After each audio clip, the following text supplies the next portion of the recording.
Welcome to the channel, Jaden Chase. Now if you're new, remember to like, share and subscribe.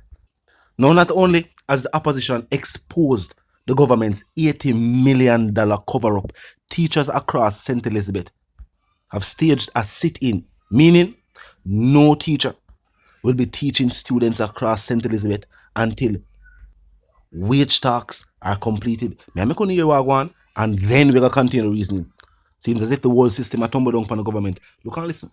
The manipulation of local government election dates which had occurred in the past would no longer occur. And we would go to a fixed 4-year cycle for local government elections. We amended the constitution of the country to provide for a democratic system of local governance.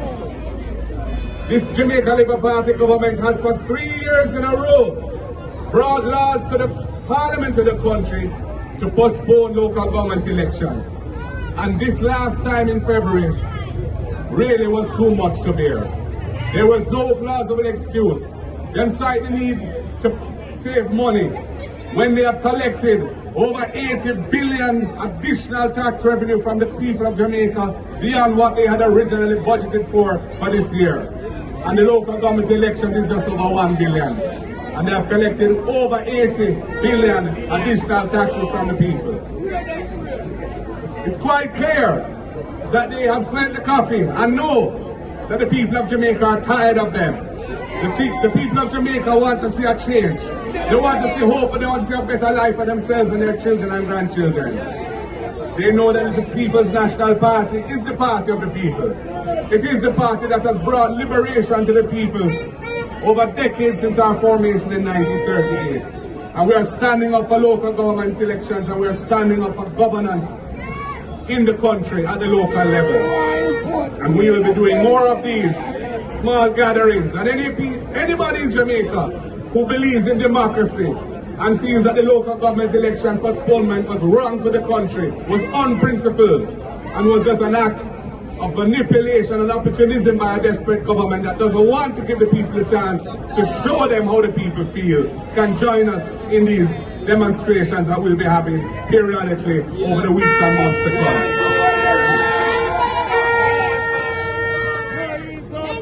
There are other issues of concern. The cost of living after 2 years of inflation has gone beyond the means of ordinary Jamaican people. We told the government to cushion the crisis. We told them to put in a livable wage, not a minimum wage. We suggested years ago that $12,000 should be that. Of course, that is no longer the relevant figure because inflation eats out that too. But if we benchmark a livable wage, which is adjusted annually for inflation, the people of Jamaica will be better off. We have said to the government, eliminate this device of contract work that prevents our workers from having their rights, hard-fought rights and benefits, whether it be vacation leave, sick leave and other things. It took the court to rule for the security guards that has required the government to implement a proper system within the public sector for the security guards. But it can't be done for the security guards alone. Contract work is used and abused all across the economy. And we have said bring legislation to eliminate contract work once and for all and give all workers their full rights, hard-fought rights in this country. And the thing that fun me most of all is when I see this Minister Arvin Hill buck shuffling when the Cannabis Licensing Authority has issued a license to import commercial quantities of ganja from Canada into Jamaica, the land of the best ganja in the world.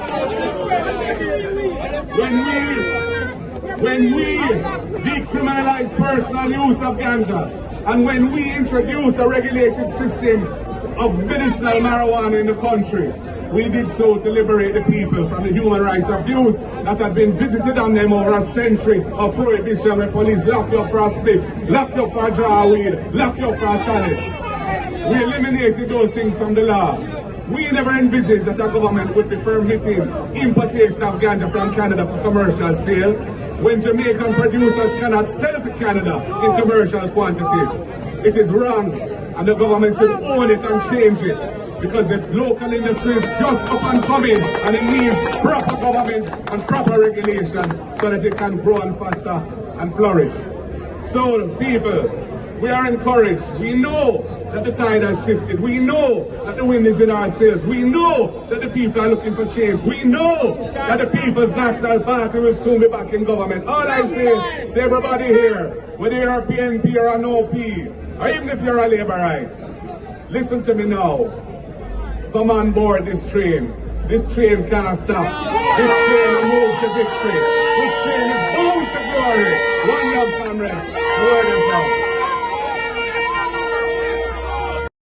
Now, the Minister of Finance had announced that $4.3 billion out of the budget would be towards settling government wage disputes. But to date, police, doctors, and teachers are some of the major groups which have refused to sign off on the new compensation package until there is an improved offer by the government. Now, teachers are also frustrated at the JTA. They said they are upset at the way the government is handling the negotiations and also the way the JTA is handling the negotiations. One teacher was quoted as said, "We just won't accept that salary." And teachers state that when they compare the salary of teachers to other sectors, they are way below, and they consider that as an insult. Teacher pointed out that teachers are the ones who help students to become professionals and enter all of the other sectors. And she says, therefore, if they are going to treat teachers like that, teachers have to take a stance. Now think about it. Truth be told, if we can't get teachers to educate students, what do you think is going to happen to the population? As that teacher pointed out, teachers are the ones who help students to prepare and become qualified to enter any sector you can name, especially if the sector requires a certification. So if you want to be a skilled professional and they must say you have to have certification, you have to be taught by a teacher. If you want to be a member of the security forces, let's say you want to go in the security forces, you need subjects. You need a basic high school education. There is no high school education without teachers teaching in classrooms. And now in this day and age, we don't see it take place with students and teachers. Not only are students getting involved in physical altercations with other students, they are also getting in physical altercations with teachers. I was in numerous videos of this that circulate social media. Teachers have now become not only educators, but they have also become therapists. Some of them have to be mother and father for some of them youth. The state have to be aware of what they do. We can't just have constant disrespect for teachers, people in the healthcare sector, and people in the security forces. These are some of the biggest sectors in society. We keep the country going. We're not talking about to push the economy forward. We're talking about overall. For one, you have to have security. You have to have police and soldiers. You name it. You have to have the security forces. We have to have a healthcare sector. And we also have to have teachers. As simple as it might sound, without these key components, there is no society, no community. Because even at the basic tribal level, you need people to watch the tribal settlement. You need people to educate the younger generation we are forward up. And you need individuals within the tribe with skilled in the art of healthcare. So as simple as it might sound, if all of these sectors at once for just stop,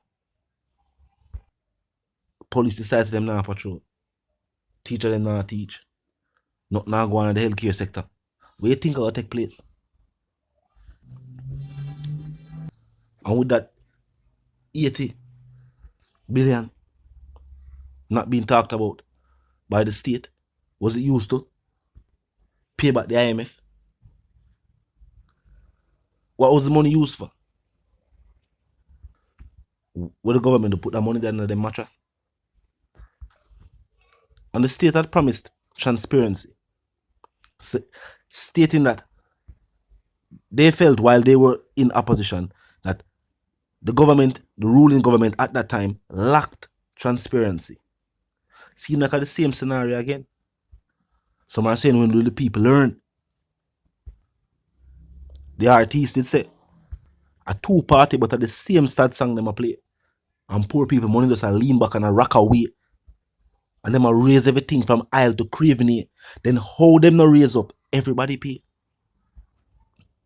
Talk to me in the comment section. If you're new to the channel, click the subscribe icon, then the bell icon, and of course put it on all. And this is how you know will be notified of all fresh content as soon as fresh content is uploaded and made available for you. Now, if you're new to the channel, well, comment section is open 24/7. Just be respectful and mindful of the guidelines. Drop your thoughts and comments and yes, your opinions there. And we can, of course, continue the reasoning via the comment section.